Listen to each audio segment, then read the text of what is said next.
Gracias a todos por estar aquí esta mañana, esta tarde para Argentina. Gracias Laura, Ricardo, Juan José y todo el equipo de ILAEF precedido por Natalia.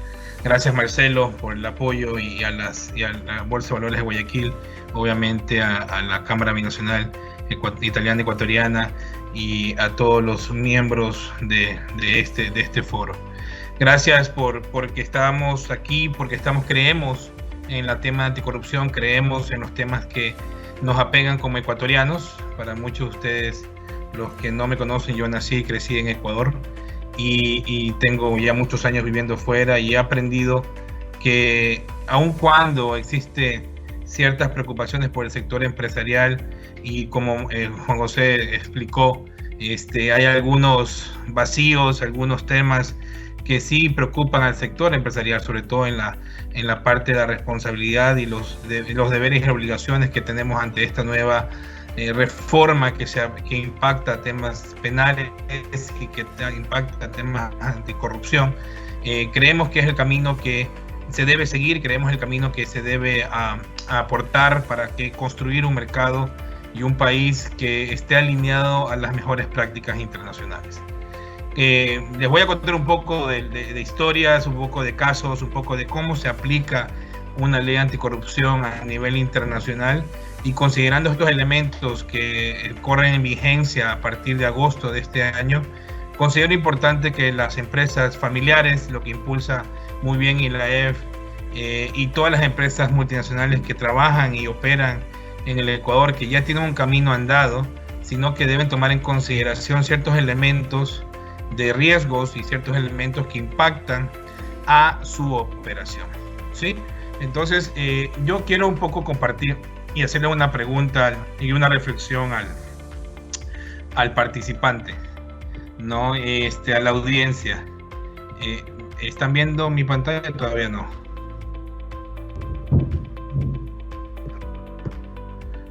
¿Sí o no? Erwin, ¿me puedes confirmar, por favor? Todavía no. ¿Todavía no? Bueno, ahorita viene.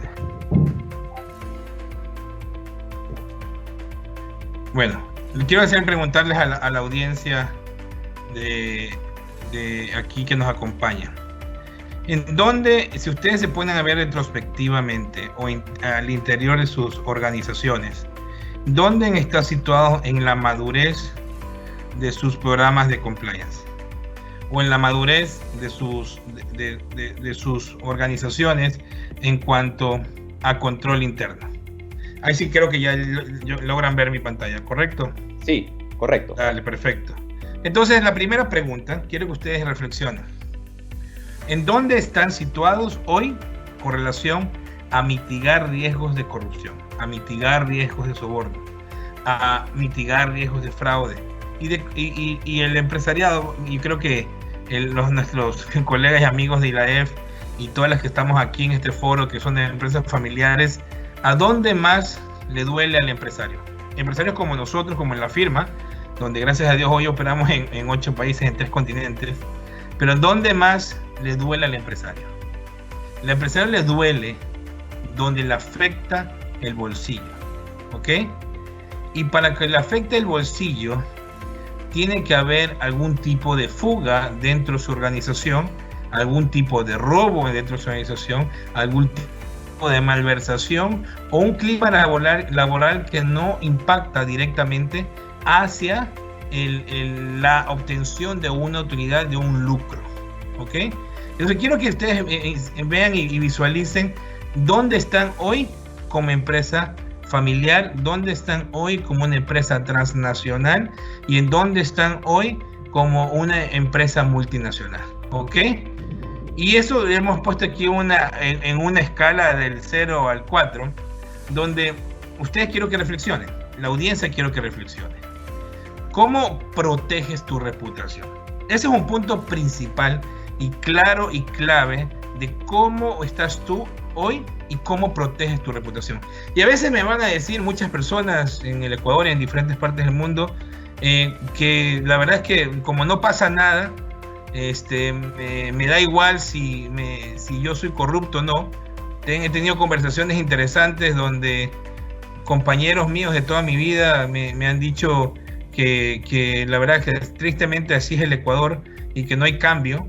Y creo que es una nueva generación que está cambiando y que buscamos nosotros dejar ese legado, pero sobre todo proteger nuestra marca, proteger nuestra reputación. Entonces, a lo que va y impulsa esta nueva reforma es a construir e impulsar a un mejor gobierno corporativo, va a construir e impulsar nuevas medidas de control interno, va a exigir a las organizaciones entender cómo operan y tener un enfoque basado en riesgos, y va a exigir y va a impulsar, sobre todo va a impulsar a la estrategia, quiero que entiendan claro, a la estrategia de cómo hacer negocios de manera íntegra y de manera ética. ¿Les suena familiar o les suena una utopía? Esa es la reflexión primera que quiero llevarlos a ustedes. Hoy muchas empresas me van a decir, no tengo ninguna política, no tengo ni código de ética, no tengo nada desconstruido con relación a mi programa de compliance. Cero. Entonces, ¿a qué estás expuesto tú? Al ojo del amo, que si tú no estás, la empresa no trabaja, ¿verdad, compañeras de ILAEF? ¿Verdad que si el ojo del amo nadie trabaja, Natalia y Laura? Entonces, a lo que yo voy, que ustedes que reflexionen. ¿Cómo ustedes están operando y cómo va a crecer esa organización? Luego, al siguiente nivel de madurez, al madurez del control interno. ¿Tienen alguna estructura de control interno? ¿Ponen controles, segregación de funciones, algún tipo de tema o de procesos que me prevenga el tema de potenciales fraudes dentro de mi organización o robos? Vamos bien y vamos madurando. Ahora, ¿cómo yo sustento esta nueva norma o esta nueva reforma al Código Integral Penal que me permita a mí cumplir con estos temas? ¿No? Y probablemente dice, sí, voy a construir una política anticorrupción, voy a construir un código de conducta que es la columna vertebral, voy a construir políticas, simplemente construir. Ahora, ¿la vas a implementar o la vas a tener de papel? Ese es el segundo punto. Entonces, como tienes tú el segundo punto, vas ahí a madurar, vas a entender y a visualizar que tú efectivamente quieres entender los riesgos a los cuales te enfrentas a través del compliance, a través de la estructura de control interno. ¿Y por qué no pensar en la cereza del pastel? A lo cual vas a robustecer tu programa de compliance con una certificación que te ayude a operar y a buscar siempre la mejora continua. Y quiero ser muy enfático en este tema porque hay dos puntos principales. El hecho de que tú tengas un programa de compliance no quiere decir que tú vas a tener ya listo tu sistema de gestión. Son dos cosas distintas, muy similares pero distintas. Pero te puedes basar en estas prácticas de sistemas de gestión para llegar a construir estos mecanismos de compliance y no necesariamente buscar la certificación, pero sí crear esa cultura anticorrupción, antisoborno dentro de tu organización. Vuelvo y repito y consolido la pregunta inicial. ¿En dónde estás tú en esta escala? ¿Y cómo hoy proteges tu reputación? Han habido últimamente en el Ecuador y diferentes partes del mundo y diferentes partes de Latinoamérica muchos escándalos de empresas familiares, muchos escándalos de empresas que han estado, acá existen alegaciones donde están involucradas en temas de fraude, en temas de corrupción, en temas de cohecho y una serie de cosas que yo los invito el día de hoy a reflexionar y a ustedes a ponerse en esta escala y que hoy vean cuál va a ser la estrategia y cómo van a implementar estos niveles en su organización para proteger esta reputación. Entonces, resumiendo, no voy a entrar en detalle en estos 6 puntos, pero cuando uno quiere emprender un programa de compliance y dependiendo de la escala, ¿cuáles son estos principales desafíos? Muchos de ustedes van a decir, oye, ahora tengo que gastar en tiempo y en dinero probablemente en construir un código, en construir el andamiaje. Pero déjeme decirle que sí, es así. No existe un número mágico. No existe para el tema de crisis, cuando llega la crisis, no existe ese número. existe salir de la crisis y existe comenzar a construir esos elementos que nos ayuden a valorar y a apreciar lo que tenemos construido de manera preventiva en nuestras organizaciones, más allá de la sanción. ¿Por qué la sanción? Y Juan José me va a confirmar. Si no existe una ley que sancione, y acordémonos de algo, para tener actos de corrupción entre el sector público y el sector privado, tienen que existir dos partes. Si no es una parte interna, simplemente va a ser un fraude. Para que sirva corrupción, tiene que haber dos partes. El que corrompe porque tiene el poder y el que accede porque quiere tener también algún beneficio. Ese presupuesto se tiene que asignar en sus organizaciones. La reputación, a la cual ya hemos hablado, y donde puede llegar a causar esa muerte social. Hablamos de escándalos y muchas personas me dicen, no, Fernando, aquí esto no pasa. Bueno, no sé si quieren ser los primeros en que pase. El compromiso de la alta dirección, obviamente, es lo principal y fundamental para construir un programa de compliance.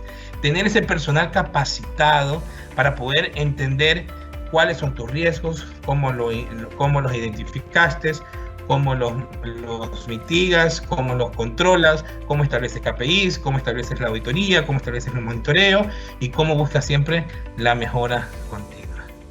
Ese ambiente tecnológico es lo que nos va a impulsar a nosotros a saber identificar si efectivamente vamos a nosotros a hacer el análisis con base a deditos o con base a una máquina, a un software, a un programa que nos ayude a hacer el análisis. Ese es un nivel de madurez que va a ir creciendo conforme estos temas se permeen dentro de la comunidad ecuatoriana, que vea la necesidad de agarrar esta ley e implementar estos mecanismos. Y obviamente, al final que llegamos es a la multa jurídica, a la muerte jurídica, a las multas y penalidades. ¿Qué tan grande es tu organización para soportar X veces las sanciones a los cuales están expuestas ante esta reforma? Y déjate la multa, porque probablemente la multa sea insignificante para muchas organizaciones, pero es el castigo social, la vergüenza social, donde puede causar la muerte jurídica y la desaparición de tu marca, de tu organización dentro de cualquier sociedad. ¿Estamos dispuestos a eso? ¿Sí o no? Beneficios. Evita la posición de multas, cuida la reputación, efecto inhibidor de conductas no deseadas, atracción, ventaja competitiva, you name it. Beneficios concretos. Una organización que busca mayor capital, unos inversionistas extranjeros, y si tienes A, B y C, las compañías bajo las mismas condiciones, desde el punto de vista económico, ¿ok? Tienes a las tres compañías bajo las mismas condiciones, y estas condiciones, ¿ok? Estas condiciones son igual en precio, servicio y calidad, y lo que me va a diferenciar es cómo yo estoy comprometido en mi gobierno corporativo, en mis normas anticorrupción, para demostrar ese compromiso, no solamente al interior, sino también hacia la sociedad. Reflexionemos, beneficios que hoy probablemente digamos, sí, pero yo estoy bien, pero muchas empresas no están bien el día de hoy con el tema de la pandemia. Muchas personas no están bien el día de hoy con la pandemia. Entonces, ¿a dónde le quieres invertir? A construir tu marca, a robustecer tu reputación, a cumplir con el nuevo marco regulatorio que entre en vigencia en agosto de 2021, o espera simplemente que llegue y veremos qué pasa. Al fin de cuentas, yo quiero traer un ejemplo muy claro, más allá de que exige estos elementos. Si ustedes ven estos elementos en su pantalla, son exactamente los mismos elementos que tiene la ley o la reforma al Código Orgánico Integral Penal de Ecuador. ¿Ok?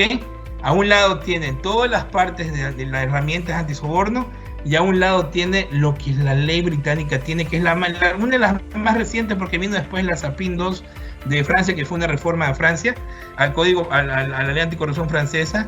Pero así ustedes tienen que visualizar y aprendamos de los mercados más maduros, que tienen ya una cultura empresarial, transnacional, multinacional, de tener estos compromisos, no solamente exigir al sector público, sino con el sector privado, tener esa visión de que si no cumplo, voy a tener una sanción, que va desde la evaluación de riesgos, que va desde los compromisos de alto nivel o de la alta dirección, que va desde la comunicación y entrenamiento, que va desde la operación, la debida diligencia. ¿Qué quiere decir esto? La investigación, el canal de denuncia, las investigaciones forenses, las investigaciones internas, todo lo que tiene y acompaña los controles y la mitigación para tener un plan exitoso para mitigar estos riesgos de corrupción. Y obviamente cerramos con el monitoreo y revisión, donde busca siempre la mejora continua. Aprendamos, no solamente en términos de que me impacta a mí como en la parte legal, entiendo esos vacíos, entiendo esos procedimientos, pero creo que es hora que el empresariado también reaccione, que si queremos crecer, existen ya otros países con estos mecanismos que nos ayudan y nos impulsan a cumplir con el marco regulatorio, y también nuestros socios comerciales al momento de salir a exportar o hacer negocios al exterior, también tenemos que tener esa visión hacia los cuales nos van a exigir estos socios comerciales. El compliance es un tema que se viene hablando desde hace 44 años. No es un tema nuevo. Es un tema que ha tomado mucha fuerza en los últimos años. Yo tengo la bendición de haber cofundado con muchos amigos aquí en la Ciudad de México, fundado este programa de ética y compliance corporativo internacional en el Tecnológico de Monterrey en el 2016. El mismo programa se fundó en la Universidad de Sao Paulo, en el Instituto FIA de Sao Paulo. Vivimos nosotros, mi familia y yo, esa transformación brasileña hacia esa cultura de compliance. Fuimos pioneros en esos temas. Y hoy por hoy los puedo yo vivenciar que eso está pasando en el resto de la región. Eso está pasando en México, está pasando en Guatemala, está pasando en Panamá, en Colombia, Ecuador, Perú, Argentina, Chile, con mucho más fuerza para crear esta cultura donde podamos permear la integridad a través del mecanismo de la ley que nos soporte para poder construir esta sociedad de compliance. ¿Ok? Ahora, casos de éxito, desde el tema del sistema de gestión, desde el tema de investigación forense, desde el tema de la debida diligencia, desde el tema de prevención de delitos. Existe un sinnúmero de casos donde gracias a Dios hemos trabajado, pero quiero rescatar uno, ¿no? Donde hubo acceso a informaciones indebidas, pero a través de mecanismos de compliance se pudo defender la organización y se pudo mitigar estos riesgos y se pudo resolver que no fue la organización, porque la organización hizo su mejor esfuerzo para prevenir el delito de corrupción en su organización, sino que fue un individuo a través de una investigación interna de investigación forense, un individuo que cometió y violentó las conductas que están establecidas en el programa de compliance, y fue la sanción hacia el individuo interno, y la compañía tomó medidas al caso. Ahora, ¿ustedes están preparados para defenderse el día de hoy? ¿O cómo piensan defenderse ante casos penales que pueden ser acusados como empresarios por temas de corrupción? Ese es el punto principal. Cambiar ese chip sé que cuesta y sé que va a llevarnos un tiempo para madurar. Pero si organizaciones transnacionales, multinacionales lo están haciendo, porque existe esta cultura o se está creando esta cultura en otras partes de América Latina, los invito a reflexionar. No se trata simplemente de tener un papel. Se trata simplemente que construir esta cultura, permear la cultura, construir estos elementos de riesgos, investigar y poder defenderse ante eventos y situaciones críticas en la organización. Ahora, ¿qué es lo que ustedes quieren ver? ¿Quieren convertirse en expertos o quieren algo básico? ¿O quieren algo intermedio? ¿A nivel profesional, a nivel máster o a nivel básico? Estos son temas, son planes que tenemos en uno de nuestros servicios, pero me dio la curiosidad de ponerlo aquí, pero también para que ustedes reflexionen hacia dónde quieren llegar, o cuál es el nivel que ustedes quieren tener en sus organizaciones para crear desde lo básico y construir eso a lo largo del tiempo. Y esa es mi presentación, Erwin y colegas y amigos de este foro. La verdad, para nosotros es un gusto haber organizado junto con la Bolsa de Valores de Guayaquil, la ILAEF, con el estudio de Marcelo y Juan José. La verdad que un gustazo tenerlos aquí. Gracias, y sé que vamos a tener una mayor discusión y un foro muy dinámico al final de estas sesiones.